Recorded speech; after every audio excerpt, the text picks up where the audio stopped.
Alright guys, welcome to the new unit impressions for our new special heroes of January 2019, titled Hostile Springs.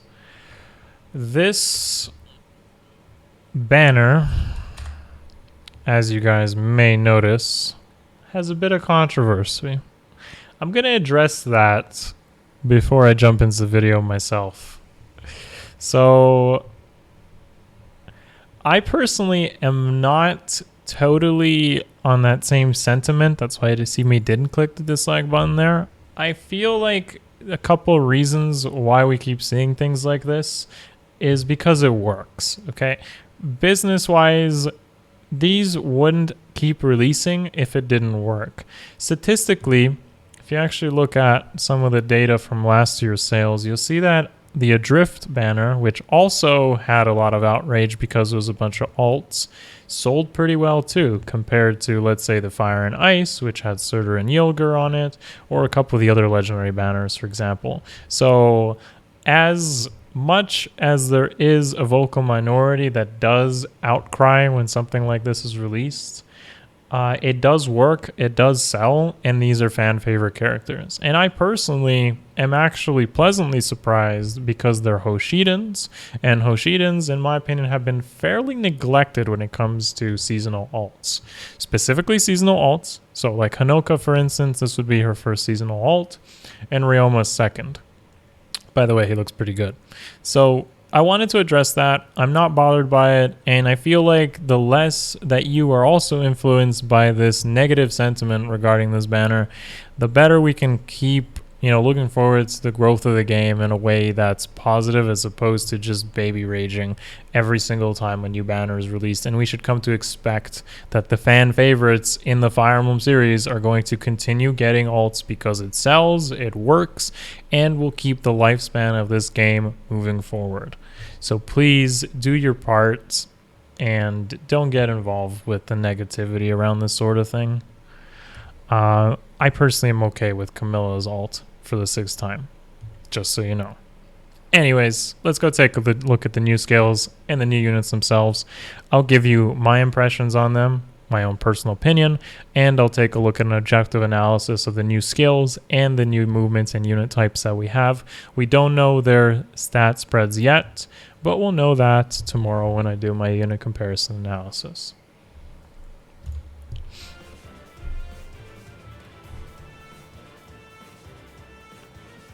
Okay, we're relaxing in the hot springs. Oh, yes.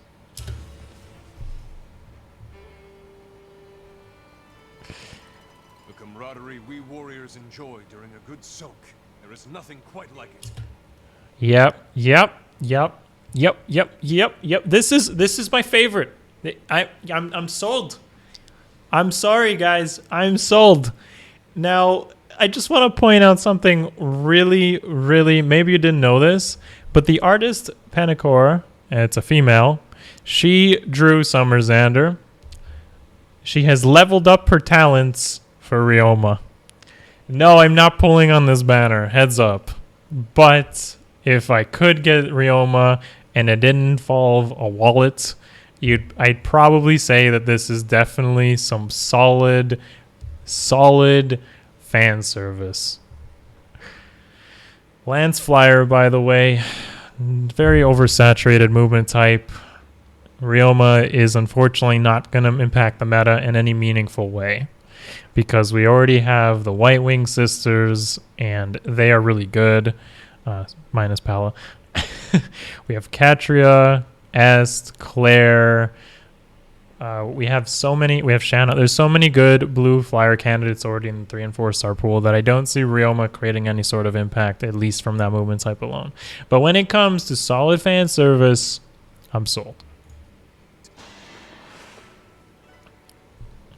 Now, beyond him being a unit, though, he does bring some cool stuff for fodder. He does come with chill speed, which is actually the only fodder that isn't made available yet through a GHB unit or Tempest Trials unit. Odd defense wave, Again, not really the most desirable thing considering Silas does have even defense wave, but I do think the odds are slightly better. Attack defense solo, which just recently came out on Winter Ephraim, is nice to see here.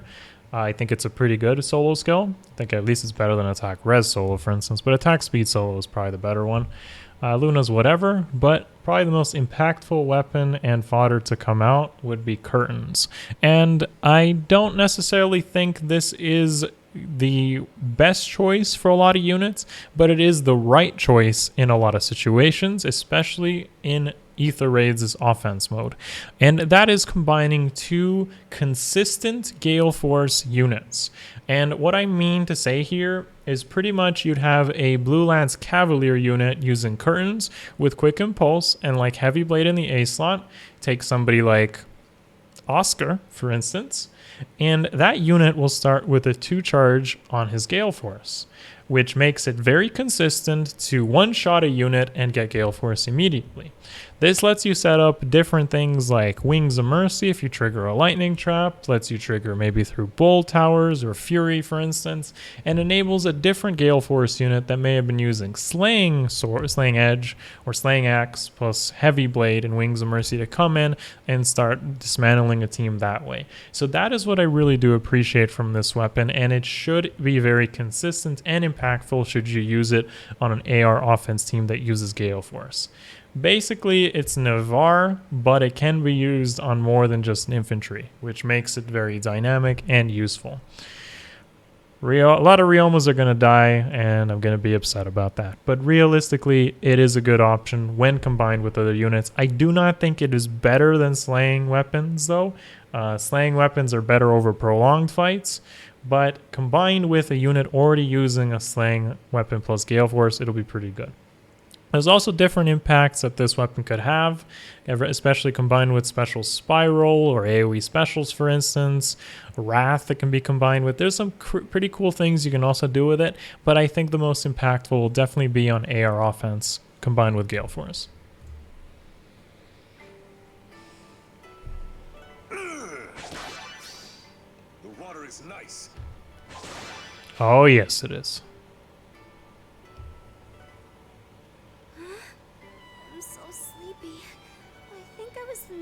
Too long. Okay, so we have our second flying healer unit. I expect her to just straight up be better than Mia, and I'm not saying that because I think Mia was bad, but Mia's stat spread kind of imply that they would release more flying healers in the future, and they would be able to kind of like power creep the stats, giving you incentive to pull for the next flying healer. So that's why I think Sakura here will just be a slightly better version than Mia, just on the stat spread area alone. However, if you already have Mia, then there's likely not a reason to have Sakura because the difference will be pretty small. With that being said, though, there is no 3 and 4 star available flying healer, so if you don't have one, then yeah, it'll be a pretty good useful unit to have for a lot of things. Mia does also bring Witchy Wand to the table, which is a very good weapon when dealing with specials, whether it's through abyssal modes or ether raids, where people have been stacking infantry pulse and whatnot.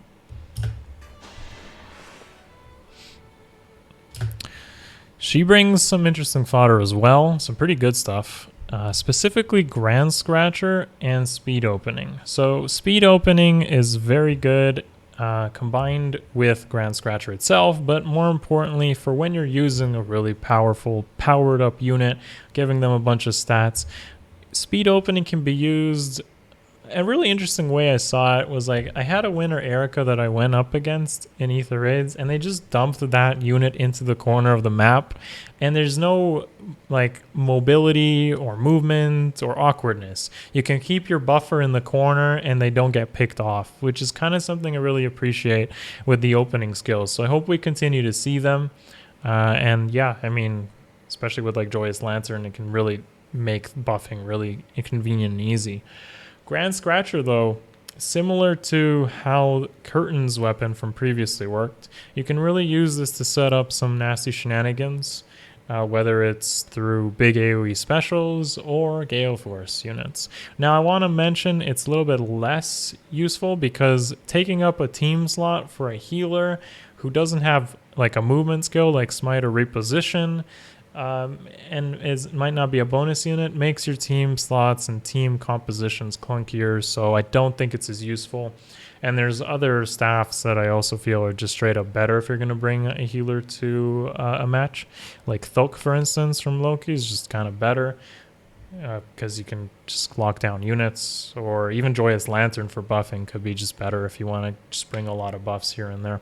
But I'm not saying it's bad, and it definitely will be useful in some cases. I know Fire Flood Bomb is new, but I don't think you're not really going to use that. I wouldn't recommend foddering for that at all. Come on, let's go to the hot spring. Okay, so we got a Red Dagger Cavalry. Very unique movement and unit weapon type here. I don't really know how I want to address this one because we don't really have like a red bow either. We do have Red Dagger in the form of Flora, and I'm not a big fan of Flora. I don't think Flora herself is too useful for anything other than countering distant counter units that aren't blue. Basically, she just counters everything that's a distant counter weapon in blue. But Red Cav is interesting range like this because it enables a lot of dagger options that have become more and more available, especially in 2018 and now 2019, and from this banner itself, bringing in all these dagger options. Plus, the legendary banner should be bringing in those Hoshidan daggers, which were also really good. So dagger units have definitely accelerated in how powerful they are, and even so, maybe more than like bow users. The thing that's most interesting here is the mobility offered by cavalry units. So if she ends up having a good stat spread, this could be a very strong unit that you'd see. Okay, so the feint skills aren't dead apparently, and attack feint is kind of like a controlled version of chill attack. I find this more useful in like arena cell, but not necessarily in any other mode because you want to use positional skills. Second unit with rally up attack, I can definitely appreciate that. And yeah, Red Hot Ducks being a brand new dagger. And this is why I think daggers have really accelerated in how powerful they become with options. Not only do you have effective daggers of pretty much every type of unit, movement type, but you also have essentially Giga Nino's Giga Excalibur and a dagger now, plus it debuffs. So that's insane. I totally expect, since she has Swift Sparrow, for her to have high speed and high attack. So she'll use that really well. Yeah, giving this to somebody like Air even would be pretty good because even Air has good speed. So it's unfortunate it's a seasonal locked weapon, but this is very, very powerful. You can combine this with even some crazy AoEs as well. Giving it to somebody like Soth, and the AoE scale off of the extra speed, for instance, gives him up to plus 14 damage. 7 from the AoE, 7 from the hit, and then like 7 from a follow-up could be up to 21 extra damage from an AoE. So there's some crazy amount of implications you can do just from this weapon alone.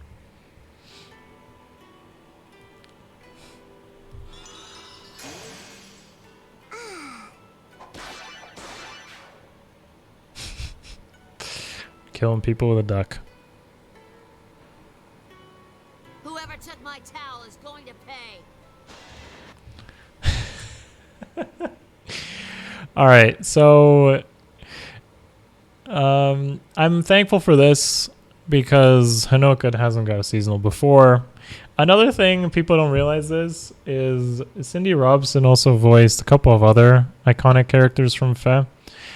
She voiced Aversa and she voiced Perry as well. So hearing Hinoka's voice is just totally interesting to me. Again, we have some dagger love given here. Green Dagger Flyer, also a unique movement weapon type combination.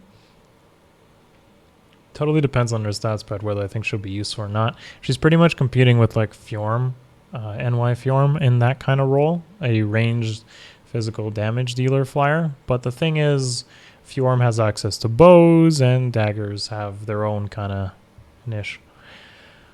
However, I feel like daggers, like I said, are kind of getting a lot stronger than bows recently. They can run slaying weapons with barbed shuriken, and they can run a bunch of effective weapons. The only real thing that bows have right now going for them are pretty much the guard bow and the brave bow. So, can they really compete? Whoever took my towel is going to pay. Now, on top of all that, you have a crazy powerful dagger that can be inherited, given by her. So, effective against dragon foes, disables foe skills to calculate damage, and this is pretty much Mystic Boost in the weapon. But yeah, you have Mystic Boost and effective against dragons. So, that's insane. That's insanely good. The other one that Alencia had was pretty much to counter Vantage and Desperation. I honestly think this one might even be better than that, especially if you combine Splashy Bucket with like Sturdy Impact. If you combine Sturdy Impact with Splashy Bucket, you pretty much have yourself a combination of Lithiaburg, effective damage against dragons, and you neuter their damage completely, which is crazy good. So Alencia's value just decreased a lot because of her dagger, unless you're specifically countering Vantage. On top of that, her skill fodder is also insane if you didn't want Splashy Bucket, but why wouldn't you? You definitely should be using this. Attack Speed Bond, Attack Speed Link, and finally Air Orders. So Air Orders, if you can't really see it, pretty much it grants units beside the ability, flying allies, it has to be a flying ally, the ability to just jump to units within 2 spaces, which is crazy. You pretty much give everyone else the ability to flyer formation, and it doesn't even need to be flyer formation. It's pretty much like flyer formation and aerobatics combined to units beside you. So if you have crazy like flyer teams, something that I've been using on my defense teams, you pretty much can do that to set up some good stuff and enable more flexibility in the slots. Like giving air orders to the adjacent units means they don't have to use fire formation or aerobatics.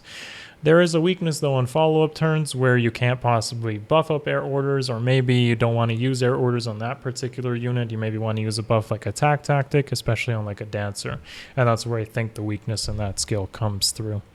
But honestly, Splashy Bucket, this is an outstanding weapon and definitely going to be impactful for every mode.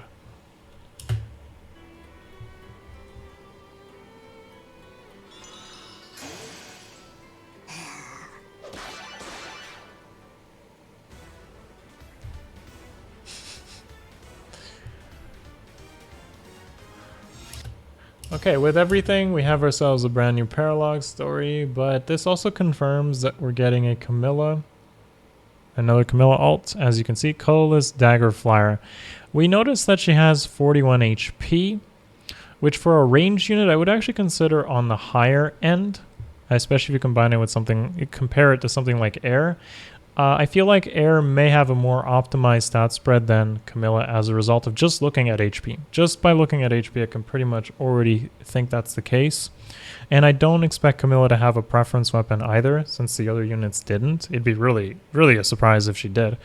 But if anything, I expect Camilla maybe to have more attack than Air did, and maybe more defense, but not as much speed or res. And that'll give you an interesting option for another colorless flyer, but what we really should be looking forward to is the fodder she provides.